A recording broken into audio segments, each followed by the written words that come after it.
ഇതില്ലെന്നാണോ M P പറയുന്നത്? അത് നോക്കണ്ട ഞാനല്ലല്ലോ, ഞാനാണോ നിയമവ്യവസ്ഥ? നിങ്ങളുടെ പാർട്ടി മാതിരിയാണോ എന്റെ പാർട്ടി? നിങ്ങളുടെ പാർട്ടി അഴിമതി ആരോപണക്കാരെയും സ്ത്രീ പീഡന കേസിലെ പ്രതികളെയും നിങ്ങൾ തന്നെ അന്വേഷണ കമ്മീഷൻ വെക്കും, അതിന്റെ തീവ്രത കുറഞ്ഞോ കൂടിയോ എന്നൊക്കെ നിങ്ങൾ അളക്കും. അതുപോലത്തെ ഒരു സംവിധാനം കോൺഗ്രസ് പാർട്ടിയിൽ ഇല്ല. എന്ത് ചെയ്യാൻ പറ്റും? ഈ നിർബന്ധിത ഗർഭചിത്രമൊക്കെ ചെയ്യുന്നത് പരാതി ചെയ്തതിന് നിങ്ങൾക്ക് അങ്ങനെ രാഹുലിന്റെ ഓഡിയോ ഒന്നും നിങ്ങൾക്ക് എന്താ? നിങ്ങളെന്താ ഫോറൻസിക് വിദഗ്ധനാണോ? രാഹുലിന്റെ ആണോ? ഞാൻ ചോദിക്കട്ടെ, ഓഡിയോ വീഡിയോ ഇനി അരുണും ഞാനും കൂടിയിട്ട് കെട്ടിപ്പിടിച്ച് നിൽക്കണത് വീഡിയോ ഇറക്കാലോ കാലത്ത് എന്ത് വേണമെങ്കിൽ ചെയ്യാലോ.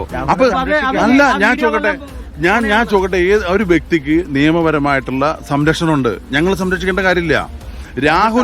രാഹുലിനെതിരായിട്ട് അങ്ങനെ ഇത്തരത്തില് ഗുരുതരമായ ആരോപണമോ അതല്ലെങ്കിൽ അത് കണ്ടുപിടിച്ചു എന്ന് വെച്ചാൽ ഞങ്ങൾ എങ്ങനെ സംരക്ഷിക്കും? അങ്ങനെ സംരക്ഷിക്കുന്ന പാർട്ടി കേരളത്തിലുള്ള CPM കോൺഗ്രസ് അല്ല, ഏതെങ്കിലും ഒരു വ്യക്തി. ഇപ്പൊ പുറത്തു വന്ന കാര്യങ്ങൾ വ്യാജമായിരിക്കാം എന്നൊരു സംശയം ഇപ്പോ പുറത്തു വന്ന കാര്യങ്ങൾ ഓരോരുത്തരുടെ വെളിപ്പെടുത്തൽ മാത്രമാണ്, ഓരോ മീഡിയയിൽ പറഞ്ഞിട്ടുള്ളതാണ്. അവരുടെ രാഷ്ട്രീയ പശ്ചാത്തലം, അവരുടെ ഗൂഢാലോചന എത്രത്തോളം ഉണ്ടെന്നൊക്കെ ഇനി പുറത്തു വരാനിരിക്കുന്നല്ലേ ഉള്ളൂ. ഓരോ കാര്യങ്ങളും വന്നിട്ടില്ലല്ലോ. ഒരു യുവജന പ്രസ്ഥാനത്തിന്റെ നേതാവ് എന്ന നിലയ്ക്ക് ഇപ്പോൾ രാഹുലിനെതിരെ വരുന്ന ആരോപണങ്ങൾ അദ്ദേഹം ജാഗ്രത കാണിക്കാത്തതിന്റെയും കൂടി അടിസ്ഥാനം. ഒരു കാര്യം ഞാൻ പറയാം, അത്തരത്തിലുള്ള ജാഗ്രത കുറവുണ്ടായോ ഇല്ലെന്ന് പരിശോധിക്കുന്നത് പാർട്ടിയാണ്, ഒരു വ്യക്തിയല്ല. എന്റെ ജാഗ്രത കുറവ് എന്താണെന്ന് ഞാനല്ല പരിശോധിക്കേണ്ടത്, അല്ലെ ഒരു വ്യക്തിയല്ല പറയേണ്ടത്, അത് പാർട്ടി അത് പരിശോധിക്കും. നേരത്തെ പറഞ്ഞല്ലോ, അദ്ദേഹം പാലക്കാട് MLA ആണ്, കേരള നിയമസഭയിലെ മെമ്പറാണ്, ആ ഗൗരവത്തോടു കൂടിയാണ് കാണുന്നത്. അതുകൊണ്ടാണ് ഇത്തരത്തിൽ പുകമറ ഉണ്ടായപ്പോ തന്നെ ആ സ്ഥാനം രാജിവെക്കണം എന്ന് പാർട്ടി തീരുമാനിച്ചു, രാജിവെച്ചു. ഇനി നിയമസഭ അംഗത്വം എന്ന് പറയുന്നത്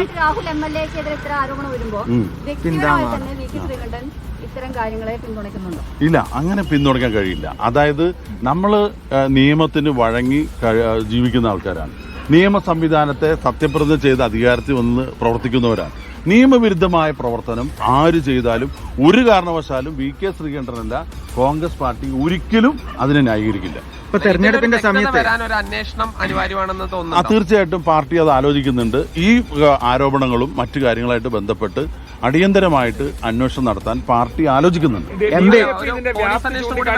DYFI പറഞ്ഞത് സോണിയാഗാന്ധിക്ക് മാത്രം മെസ്സേജ് അയക്കാനുള്ള തരത്തിലുള്ള പരിഹാസമാണെന്നുണ്ടായത്. അത് അവരുടെയൊക്കെ ഒരു സംസ്കാരത്തിന്റെ ഭാഗമാണ്.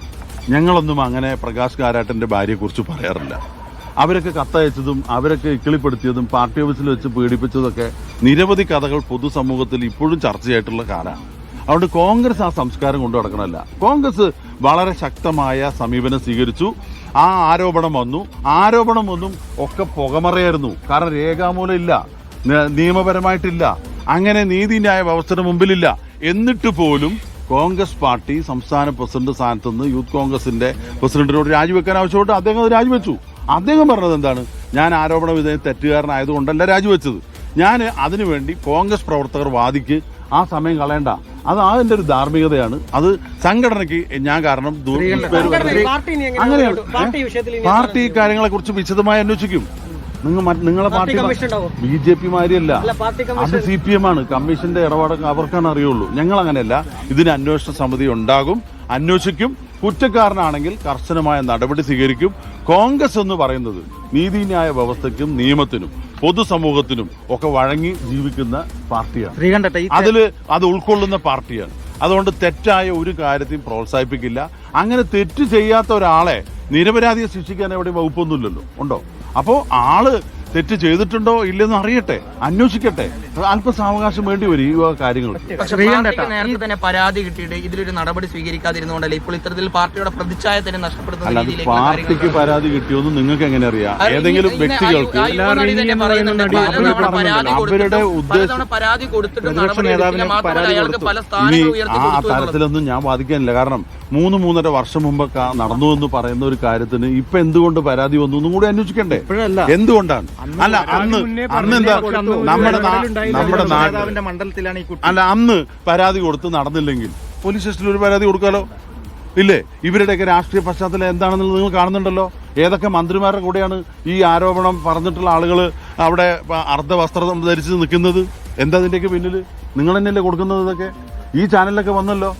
ഈ ആരോപണ വിധേയരായ ആളുകളുടെ അവരുടെയൊക്കെ ഒരു രീതിയും നടപ്പും അവരുടെയൊക്കെ പല പരിപാടിയിൽ പങ്കെടുത്തും മന്ത്രിമാരൊക്കെ കെട്ടിപ്പിടിച്ച് നിൽക്കുന്നൊക്കെ ചിത്രങ്ങൾ വന്നല്ലോ. അപ്പൊ അതിന്റെയൊക്കെ പിന്നിൽ ആരുണ്ട് എന്തുണ്ട് എന്നുള്ളത് അന്വേഷിക്കട്ടെ, പുറത്തു വരും, എല്ലാ കാര്യങ്ങളും വരും. അല്ല, അത് നമുക്കറിയില്ലല്ലോ. ഇത് മനഃപൂർവ്വം ഗൂഢാലോചന നടത്തിയതാണോ എനിക്കറിയില്ല. അത് അന്വേഷിക്കും. തീർച്ചയായിട്ടും പാർട്ടി ഇക്കാര്യം ഗൗരവമായിട്ട് അന്വേഷിക്കും. പാർട്ടി ഓൾറെഡി നടപടി എടുത്തു കഴിഞ്ഞു. പിന്നെ ഇല്ലാത്ത കുറ്റത്തിന് ശിക്ഷിക്കാനുള്ള വകുപ്പ് പാർട്ടിയിലുമില്ല, നമ്മുടെ പൊതുസമൂഹത്തിലുമില്ല. അങ്ങനെ അറിയട്ടെ. അങ്ങനെ ഗുരുതരമായിട്ട് പിഴവോ അല്ലെങ്കിൽ കുറ്റകൃത്യമോ നടത്തിയിട്ടുണ്ടെങ്കിൽ കർശനമായ നടപടി സ്വീകരിക്കുമെന്ന് പാർട്ടി നേതൃത്വം ഉറപ്പായിട്ട് പറഞ്ഞിട്ടുണ്ടല്ലോ. ഈ തെരഞ്ഞെടുപ്പിന്റെ സമയത്ത് വി.കെ. ശ്രീകണ്ഠൻ എം.പി അതുപോലെ തന്നെ തങ്കപ്പൻ അടക്കമുള്ള ആളുകൾ AICC-ക്കും KPCC-ക്കും ഒരു കത്തയച്ചു. അതിൽ പ്രധാനമായും രാഹുലിനെ സ്ഥാനാർത്ഥിയാക്കുന്നതിനെതിരെയായിരുന്നു മുരളീധരനെ കൊണ്ടുവരാം. അപ്പോൾ മുൻപേ ഇത്തരത്തിലൊരു രാഹുലിന്റെ സ്വഭാവ ദൂഷ്യങ്ങളെ കുറിച്ച് അത് നിങ്ങൾ തെരഞ്ഞെടുപ്പ് സമയത്ത് നിങ്ങളത് വളച്ചൊടിച്ചതാണ്. രാഹുലിന്റെ പേര് അതിൽ പരാമർശിച്ചിട്ടില്ല. ഞങ്ങൾ കത്ത് നൽകി എന്നുള്ളത് നിങ്ങളുടെ മുമ്പാകെ പറഞ്ഞിട്ടുള്ളതാണ്. എന്താണ് കത്ത് ചോദിച്ചാൽ, ഇന്നയാളെ സ്ഥാനാർത്ഥിയാക്കണം എന്ന് പറഞ്ഞാണ് കത്ത്. ഇന്നയാളെ ആക്കരുതെന്ന് പറഞ്ഞിട്ട് കത്ത് കൊടുത്തിട്ടില്ല. ആ കത്തിലെ വരികൾ വായിച്ചാൽ നിങ്ങൾക്ക് മനസ്സിലാവും. ഇത് രാഹുലിനെതിരെയാണെന്ന് പറഞ്ഞ് നിങ്ങൾ പടച്ചുവിടേണ്ട കാര്യമില്ല. അന്ന് തന്നെ വ്യക്തമാണ്. ഒരു സ്ഥാനാർത്ഥിയെ പ്രഖ്യാപിക്കുമ്പോൾ ആലോചിക്കുമ്പോൾ ഞങ്ങളുടെ ഒരു സജഷൻ അന്ന് പാർട്ടി നേതൃത്വത്തിന് കൊടുത്തു. അത് കഴിഞ്ഞു പാർട്ടി സ്ഥാനാർത്ഥി തീരുമാനിച്ചു. ഞങ്ങളെല്ലാവരും ഒറ്റക്കെട്ടായിട്ടാണല്ലോ ഈ സ്ഥാനാർത്ഥിയെ വിജയിപ്പിച്ചത്, MLA ആക്കിയതും. അന്ന് ആ ഇലക്ഷൻ കാലത്ത് എന്തെല്ലാം പുകമറകൾ നിങ്ങൾ ഉണ്ടാക്കി, ഇല്ലാത്ത വിവാദങ്ങൾ ഉണ്ടാക്കി. അത് കുറച്ചു ദിവസം പുകഞ്ഞല്ലോ. പിന്നീട് അതൊന്ന് പച്ചയായ നുണയാണെന്ന് തെളിഞ്ഞല്ലോ. അപ്പൊ അതിനു മുമ്പ് ശിക്ഷിച്ചാലുള്ള അവസ്ഥ എന്താണ്? അപ്പൊ അതുകൊണ്ട് ഈ കാര്യത്തിലും ഇതുപോലെ പുകമറ രാഹുലിനെതിരായിട്ട് നിരന്തരം വേട്ടയാട്ടം നടന്നുകൊണ്ടിരിക്കുകയാണ്. ഒരുപാട് കാര്യങ്ങളുണ്ട്. അത് പാലക്കാട്ടുകാരെ മൊത്തം എതിർത്ത് നിങ്ങൾ ഏറ്റെടുത്ത കൈരൾ ഏറ്റെടുത്ത് അത് അംഗീകരിക്കാൻ പറ്റുമോ?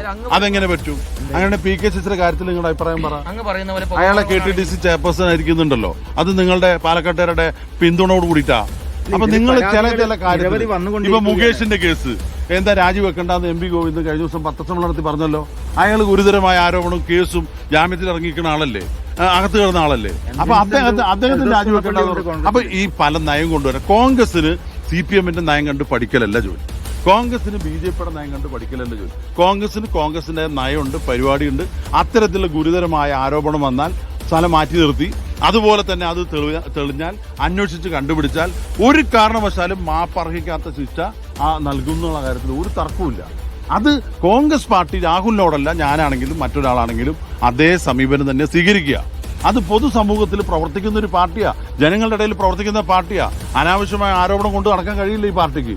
അതുകൊണ്ട് ആ പാർട്ടി കാര്യത്തിൽ അന്വേഷിക്കും, ആവശ്യമായ നടപടി സ്വീകരിക്കും. സമയബന്ധിതമായിട്ട് തന്നെ ആ കാര്യം. എങ്ങനെ രാഹുലിനെ വിലക്കിയിട്ടുള്ള ബസ് സ്റ്റാൻഡ് ഉദ്ഘാടനത്തിൽ രാഹുലിനെ വിലക്കിയിട്ടുണ്ടോ എന്നുള്ളത് ഞാൻ പറഞ്ഞത് മുനിസിപ്പൽ ബസ് സ്റ്റാൻഡ് എല്ലാവരും ആഗ്രഹിക്കുന്ന, അതിൽ രാഷ്ട്രീയമില്ല. 2,26,00,000 രൂപ മാധ്യമങ്ങളെ കാണുകയായിരുന്നു. രാഹുൽ മാങ്കൂട്ടത്തിനെതിരെടുത്ത നടപടികളുമായി ബന്ധപ്പെട്ട് സംസാരിക്കുകയായിരുന്നു. അദ്ദേഹം പറഞ്ഞതൊരു സംവിധാനം എന്ന നിലയിൽ പാർട്ടി നടപടി എടുത്തു കഴിഞ്ഞു. MLA സ്ഥാനം രാജിവെക്കുന്നതുമായി ബന്ധപ്പെട്ട് ആരും ഒരു പബ്ലിക് ഫോറത്തിൽ അല്ലെങ്കിൽ പോലീസിലടക്കം പരാതി നൽകിയിട്ടില്ല. അങ്ങനെ പരാതി നൽകുകയാണെങ്കിൽ തന്നെ ഒരു പ്രതിയാണ് എന്നുള്ള പേരിൽ അത് കുറ്റം ചെയ്തു എന്നല്ല അത് തെളിയുന്നത്. അതുകൊണ്ട് തന്നെ MLA സ്ഥാനം രാജിവെക്കേണ്ട ആവശ്യമില്ല. മാത്രമല്ല, ഈ നടിയുടെ വെളിപ്പെടുത്തലുമായി ബന്ധപ്പെട്ട് ഇന്നലെ VD സതീശനൊന്നും അവരോട് ഉദ്ദേശശുദ്ധി ചോദ്യം ചെയ്തിരുന്നില്ലെങ്കിൽ ഈ നടിയുടെ വെളിപ്പെടുത്തലിന് പിന്നിൽ ആരാണെന്നത് പുറത്തു വരും എന്ന് പറഞ്ഞുകൊണ്ടാണ് വി.കെ. ശ്രീകണ്ഠൻ MP അതിനെ നേരിടുന്നത് എന്നുള്ളത് കൂടി